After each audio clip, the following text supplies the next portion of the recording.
Welcome to This Explainer. Today, we're diving straight into something that feels like it's straight out of a sci-fi movie, but it's very much our reality.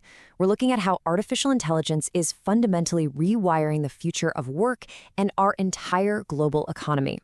We're going to break down the hard data to show you exactly what this means for your career, and more importantly, how you can position yourself on the winning side of history.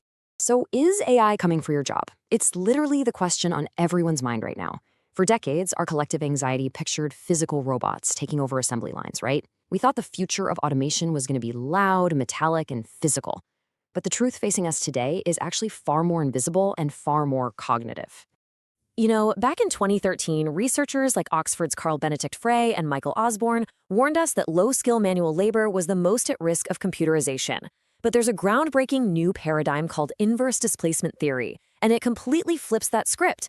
It turns out we've kind of been looking at the automation horizon through the wrong end of the telescope. Section 1. The Great Automation Inversion. We are currently entering a phase where the real story isn't about robots sweeping floors. It's about digital algorithms quietly mastering the core, everyday functions of the educated professional class. The sheer contrast here is just staggering. According to AI career strategist Jesse Campbell and his analysis of recent data, AI can currently perform about 30% of white-collar cognitive tasks. But when you look at complex, physical, blue-collar tasks, AI and versatile robotics can handle less than 1% of them. So the algorithms are absolutely coming for the desk jobs first. And the scale of this? It's massive. Goldman Sachs research validates this threat, estimating that a whopping 300 million jobs globally are now exposed to AI automation. This is heavily impacting the tech sector, knowledge workers, and even creative sectors like management consulting and graphic design. As Harvard Business School's Joseph Filler brilliantly points out, drawing a parallel to Ernest Hemingway, this displacement will happen a lot like going bankrupt, gradually at first and then suddenly. Right now, companies are moving somewhat slowly to deploy generative AI, but once they learn to fully exploit it and build proprietary systems, we can anticipate a really rapid restructuring of white-collar staffs. Section 2. Heading paychecks before payrolls. Because right now, there's a major twist in the data. The immediate threat to the economy isn't actually a massive, sudden wave of pink slips. An analysis of over 300 occupations by Apollo's chief economist, Torsten Slok, reveals that AI is hitting paychecks way before it hits payrolls. The data shows that wages in jobs highly exposed to AI grew 6.7% more slowly after 2023 when compared to low-exposure work. So the job numbers haven't dropped significantly just yet, but the compensation is absolutely taking a hit. This is especially true for the lowest paid quartile of knowledge workers, whose wages grew 10.7% slower. Essentially, the supply and demand for basic cognitive tasks are shifting, and it's heavily suppressing wages right at the entry level. Section 3. The New AI Economy. Now, just as the anxiety completely sets in, we have to look at the other side of the ledger. Because the global economy isn't just shrinking or collapsing, it is actively bifurcating.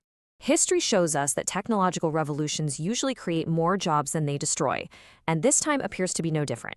Get this. According to highly detailed projections from the World Economic Forum, by the year 2030, a massive 170 million completely new roles will emerge directly from this technological shift.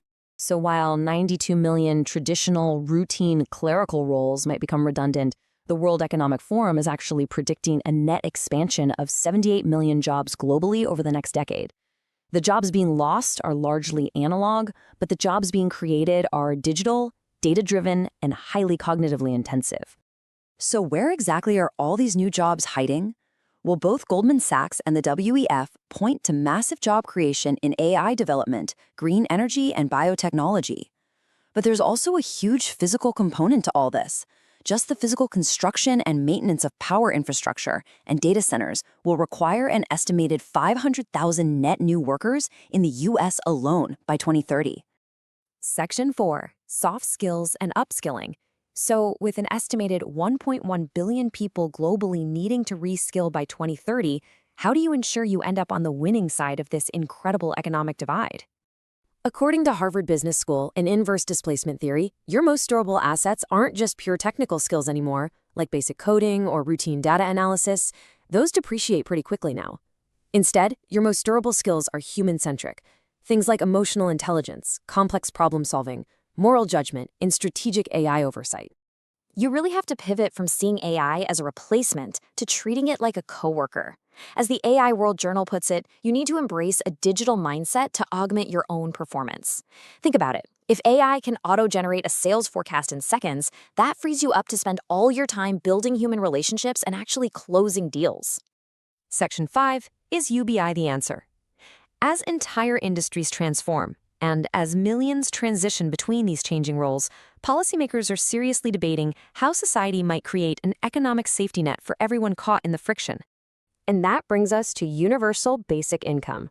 It's deeply analyzed in this academic paper by Vishwanath Ankushkari as a potential financial buffer against automation-induced job displacement.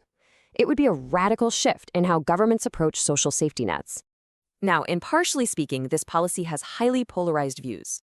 Proponents argue UBI offers the promise of simplifying welfare, severely reducing poverty, and giving people the freedom to retrain without the fear of starvation.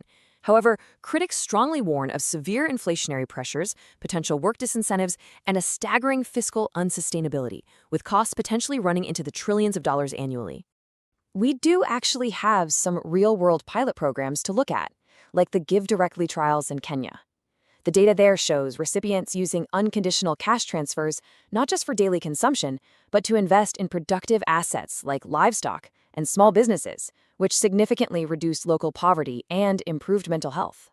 But if universal, unconditional cash isn't politically or fiscally feasible on a global scale, experts are suggesting several alternative safety nets, things like targeted basic income for displaced workers, government job guarantees, conditional cash transfers, or just massive state investments in retraining programs to help bridge that skills gap. Ultimately, the consensus across these institutional studies, from the World Economic Forum to Goldman Sachs to Harvard, is crystal clear. We are facing a skills revolution, not a complete job apocalypse. AI is not replacing humans. It's exposing inefficiency and replacing outdated skill sets. Harvard Business School fully expects a strict bifurcation of the workforce. Basically, your career survival and your future earning potential depends entirely on whether you harness AI as a complementary tool or risk falling behind your AI-empowered peers. Which leaves us with the absolute most critical question you have to answer today. The technology isn't waiting for anyone, and the AI economy is already here. So, how will you partner with it? Thanks so much for joining me for this explainer, and I will see you next time.